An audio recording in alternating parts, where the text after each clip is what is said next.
बिस्मिल्लाहिर्रहमानिर्रहीम। History milestone के साथ नाजरीन, मैं हूं मंजूर चौधरी। नाजरीन, अगर आप मेरे चैनल पर नए हैं तो मेहरबानी करके इसको सब्सक्राइब कर लें और साथ ही बेल आइकान के बटन को प्रेस कर लें ताकि मेरी आने वाली वीडियोज़ आपको मिलती रहें। नाजरीन, तदवीन हदीस का अमल अगरचे सहाबा इकराम के दौर में शुरू हो चुका हुआ था। बहुत से सहाबा इकराम ने इनफरादी तौर पर अपने पास बहुत से मवाद जो है वो इकट्ठा किया हुआ अहादीस मुबारका का, और इस रवायत को जारी रखा बाद में ताबईन कराम ने। लेकिन इसको बाकायदा तहरीक की शक्ल उस वक्त मिली जब खलीफा उमर बिन अब्दुल अजीज़ ने यह महसूस किया कहीं अहादीस मुबारका का ये ज़ख़ीरा कहीं ज़ाया ना हो जाए। लिहाजा उन्होंने अपने तमाम आमिलीन को लिखा कि अहादीस मुबारका को इकट्ठा किया जाए और इनकी तदवीन की जाए। तो आमिलीन ने भी अपने अपने इलाकों में जो जो रवायात उनको सक्का रवायात सही अहादीस मुबारका मिली उनको इकट्ठा किया, इस टास्क को कंप्लीट किया। लेकिन जैसे जैसे हदूद अरबा बढ़ रहा था, ममलकत इस्लामिया का इस बात की शिद्दत के साथ महसूस किया जा रहा था कि किसी मुतफ़िका आइन, मुतफ़िका कानून और मुतफ़िका फ़िक़्ह के ऊपर की इसकी ज़रूरत को महसूस किया जा रहा था, क्योंकि ममलकत इस्लामिया के जो काजी मुकर्रर किए जाते थे वो मुख्तलिफ मुकदमात की जो फैसला करते हैं, तो वो उनके सामने जो रवायात होती हैं सहाबा इकराम की, हुज़ूर अकरम सल्लल्लाहु अलैहि वसल्लम की अहादीस मुबारका होती हैं, उससे वो इस्तिंबात करते और बाद में अपना ज़हन अगलाई करते। तो बहुत बार ऐसा हुआ या होता था उस वक्त कि एक ही मुकदमे का फ़ैसला, एक ही तरह के मसले का फ़ैसला जो है वो मुख्तलिफ काजी उसके ऊपर मुख्तलिफ फ़ैसले दे रहे होते थे। लिहाजा इससे जहाँ इंसाफ की राह में रुकावट पैदा होती थी, वहाँ पर जो है वो अमन अमान की सूरत हाल है, उसके भी मसाइल। तो जब अब्बासियों का दौर आया तो खलीफा मंसूर को उलमा इकराम ने यह तजवीज़ पेश की कि उलमा का एक पैनल जो है वो बना दिया जाए जो कि मुतफ़िका आइन, मुतफ़िका फ़िक़्ह को तश्कील दे और इसकी आखिरी मंजूरी और का फ़ैसला जो है वो खलीफा के ऊपर छोड़ दिया जाए। लेकिन खलीफा को बहुत अच्छे तरीके से मालूम था कि उसकी इल्मी काबिलियत को सामने रखते हुए इसको कबूल आम हासिल नहीं हो सकेगा। लिहाजा उनकी नज़र हज़रत इमाम मालिक रहमतुल्लाह अलैह के ऊपर पड़ी। खलीफा जब हज करने के लिए हिजाज गए तो वहाँ पर उन्होंने हज़रत इमाम मालिक रहमतुल्लाह अलैह से मुलाकात की और उनको ये दरख्वास्त की कि आप हज़रत एक मुतफ़िका फ़िक़्ह तश्कील दें। आप मेहरबानी करके हज़रत अब्दुल्ला बिन उमर उनके मुतशद्दिदात से बचते हुए, हज़रत अब्दुल्ला बिन मसूद की नफरादियात से बचते हुए और हज़रत अब्दुल्ला बिन अब्बास की रुख्सतों से थोड़ा किनारा करते हुए आप खैरुल वस्त दरमियानी रास्ता तलाश करें और फ़िक़्ह तश्कील दें। लिहाजा तहरीक पैदा हुई। हज़रत इमाम मालिक को उन्होंने इस तहरीक के ऊपर अमल शुरू किया।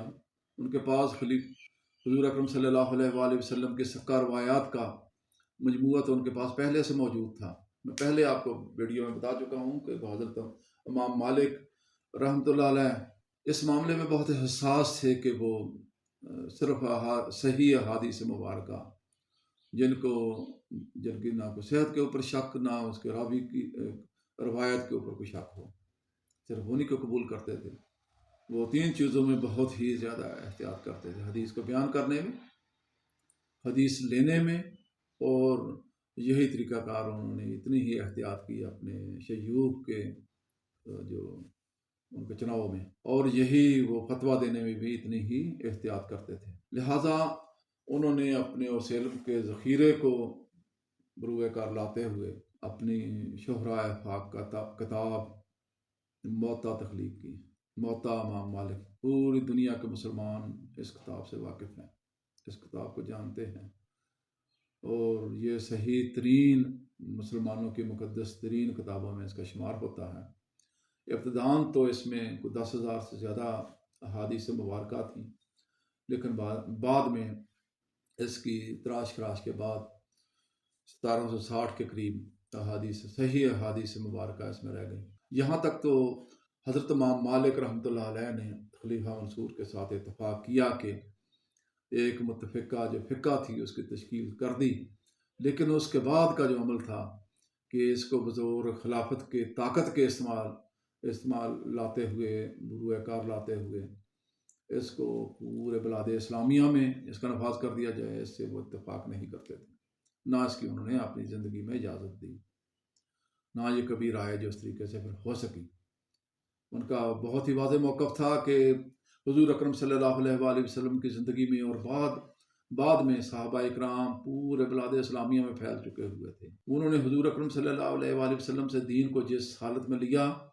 انہوں نے اپنے علاقوں میں جا کے بیان کیا، لوگ اس دین کے اوپر اپنی زندگیاں استوار کر چکے ہیں۔ لہٰذا فقہ مالکی کو یا موطا کو بحیثیت ایک متفقہ آئین کے اگر بطور طاقت اس کا نفاذ کیا گیا تو اس کا کوئی سود مند نتیجہ ثابت نہیں ہوگا۔ خلیفہ منصور کے بعد بھی جب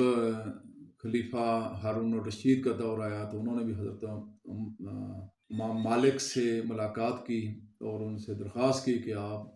یہ اجازت دیں کہ اس کو موطا کو بحیثیت متفقہ آئین کے، متفقہ قانون کے، متفقہ فقہ کے ہم اس کو رائج کر سکیں، لیکن حضرت امام مالک کا موقف بدستور وہی تھا، اور صرف خلیفہ ہارون رشید نے صرف حضرت امام مالک سے اتنا کہا کہ اے ابو عبداللہ، اللہ آپ کو توفیق دے۔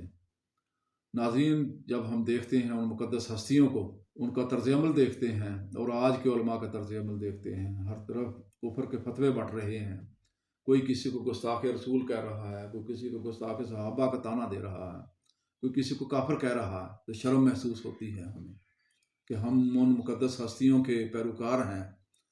جنہوں نے اگر کوئی وہاں پر جا پسند یا اپنی شہرت کا بھوکا کوئی عالم ہوتا تو کیا وہ موقع اپنے ہاتھ سے جانے دیتا؟ ناظرین، آفرین ہے ان مقدس ہستیوں کے اوپر جن کے تخیل آج ہمیں اسلامی روایات کا وہ ذخیرہ ہمارے ہاتھ میں ہے، ہم اس کو دیکھ رہے ہیں، ہم ان کے اوپر ان کے مطابق اپنی زندگیوں کو استوار کر رہے ہیں کہ انہوں نے کن کاوشوں سے، کن صعوبتوں میں برداشت کر کے انہوں نے ہمارے تک یہ دین کو پہنچایا، لیکن انہوں نے کبھی اس کو دین کو، اپنی ان کاوشوں کو کبھی انہوں نے ذاتی شہرت کے لیے انہوں نے استعمال نہیں کیا۔ وما علینا الا البلاغ۔